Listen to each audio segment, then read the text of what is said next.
Salut tout le monde, je suis Petit Villejuif et bienvenue sur ma chaîne YouTube. Aujourd'hui, nous allons parler du livre La psychologie de l'argent de Morgan Housel. C'est parti. Le livre La psychologie de l'argent de Morgan Housel explore la relation complexe et souvent compliquée que nous entretenons avec l'argent. Housel estime que pour mieux comprendre les aspects financiers de notre vie, il est essentiel de comprendre les aspects psychologiques et comportementaux de notre relation à l'argent. Le livre met en évidence l'importance de comprendre notre propre histoire financière, notre perception de l'argent, les biais comportementaux qui peuvent affecter notre prise de décision, les influences sociales qui peuvent influencer notre comportement financier, les erreurs financières courantes à éviter. Voyons maintenant les 5 concepts clés. 1. L'importance de l'histoire financière. L'histoire financière est l'un des éléments les plus importants pour comprendre le comportement de l'argent et les décisions que nous prenons avec lui.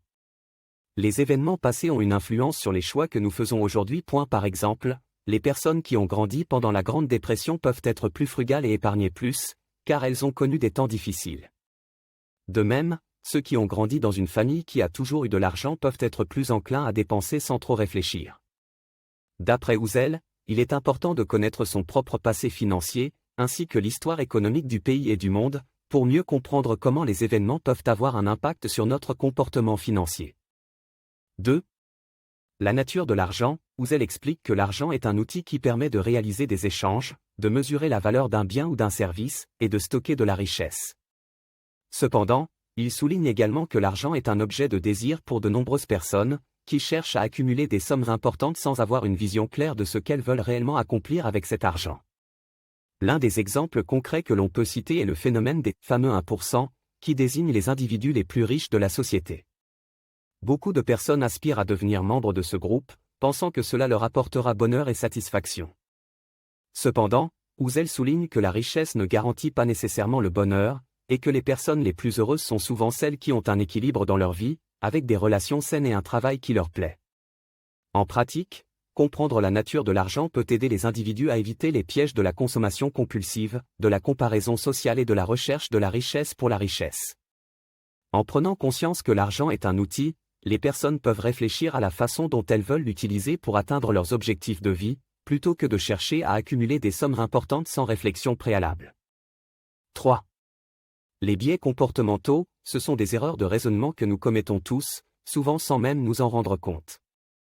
Ces biais peuvent avoir un impact important sur notre comportement financier et notre prise de décision.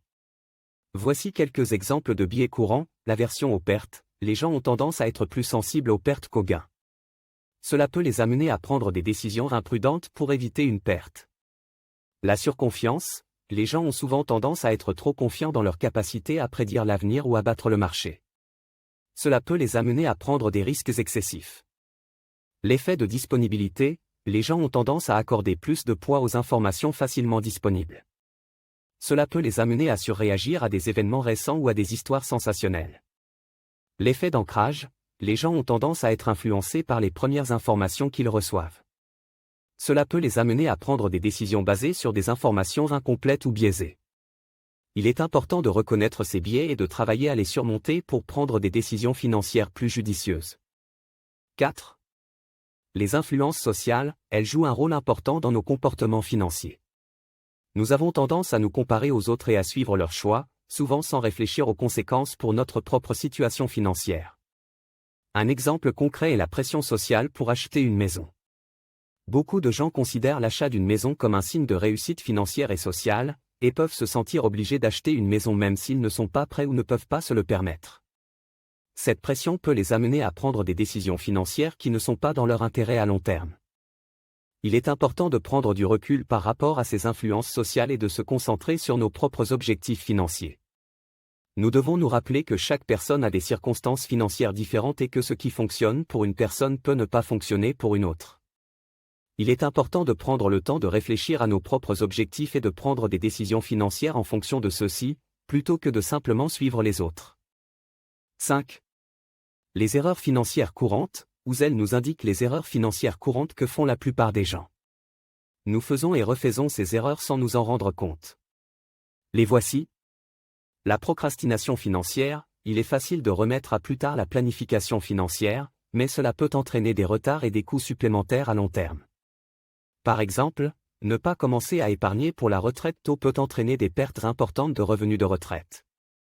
La surconsommation, les publicités et les tendances sociales peuvent nous inciter à dépenser de l'argent sur des choses qui ne sont pas nécessaires. Cela peut conduire à l'accumulation de dettes et à une situation financière précaire. Les erreurs de timing, essayer de prédire les mouvements du marché boursier ou de prendre des décisions impulsives en fonction de l'émotion du moment peut mener à des erreurs de timing coûteuses. Les investisseurs peuvent paniquer et vendre leurs actions à un moment inopportun, ou acheter des actions à un moment où elles sont surévaluées. La surestimation de soi, nous avons tendance à surestimer nos capacités à prendre des décisions financières, et cela peut nous amener à prendre des risques excessifs ou à sous-estimer les conséquences de nos actions. En sensibilisant les gens à ces erreurs courantes, Morgan Housel encourage les lecteurs à réfléchir à leur propre comportement financier et à prendre des mesures pour éviter ces pièges. Avant de vous parler d'un 6e point clé bonus, je vous invite à mettre un pouce et à vous abonner. Sur ma chaîne, je vous offre des contenus variés allant des présentations de livres aux réflexions sur des sujets actuels. Je discuterai de tout ce qui est important pour moi et pour vous, et je ferai de mon mieux pour vous divertir et vous inspirer. Point bonus. L'importance de l'investissement. Housel souligne l'importance de l'investissement pour construire une sécurité financière à long terme. Il souligne également l'importance de la patience et de la discipline dans les investissements, ainsi que la nécessité de se concentrer sur des objectifs financiers à long terme plutôt que sur les fluctuations à court terme du marché. L'investissement est un outil essentiel pour lutter contre l'inflation et pour atteindre ses objectifs financiers à long terme. L'un des avantages de l'investissement est qu'il permet de bénéficier de l'effet de levier du temps. En d'autres termes, plus tôt vous commencez à investir, plus vos placements auront le temps de croître et de se multiplier. C'est pourquoi il est important de commencer à investir tôt, même si vous ne disposez que d'un petit montant à investir au départ. Et en répartissant votre argent dans différents types d'actifs, vous pouvez réduire votre risque global. Par exemple, si vous investissez tout votre argent dans une seule entreprise et que cette entreprise fait faillite, vous perdrez tout votre argent. En revanche, si vous avez investi votre argent dans différentes entreprises, vous avez plus de chances de ne pas tout perdre si l'une d'entre elles ne réussit pas. C'était Petit Villejuif, et c'est la fin de cette vidéo.